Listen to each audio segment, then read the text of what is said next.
Price lord. Bless publication അവതരിപ്പിക്കുന്ന bless bible കിസിലേക്ക് സ്വാഗതം.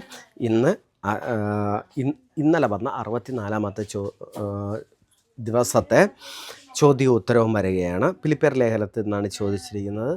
അതുപോലെ തന്നെ നിങ്ങളുടെ ചർച്ചിലേക്ക് ആവശ്യമായ, നിങ്ങളുടെ ഭവനത്തിലേക്ക് ആവശ്യമുള്ള എല്ലാ ഐറ്റം ബൈബിളുകളും നമ്മുടെ കയ്യിൽ അവൈലബിളാണ്. നിങ്ങൾക്ക് ആവശ്യമുള്ളവർക്ക് ബന്ധപ്പെടാം.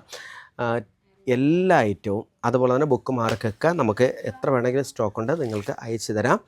ഇന്ത്യയിൽ എവിടെയും ഫ്രീ ഡെലിവറിയാണ്. നിങ്ങൾക്ക് ബന്ധപ്പെടാൻ 200 രൂപ മാത്രമേ ഉള്ളൂ. ചോദ്യവും ഉത്തരവും പറയുകയാണ്.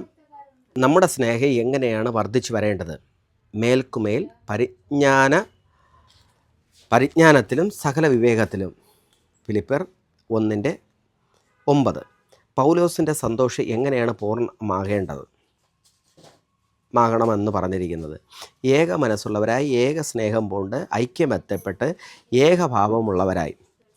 മൂന്നാമത്തെ ചോദ്യം, കർത്താവിൽ ഏക ചിന്തയോടെ ഇരിപ്പാൻ പൗലോസ് പ്രബോധിപ്പിച്ച താരയെല്ലാം, യുവോദോക്കെയും സുന്തുകയെയും.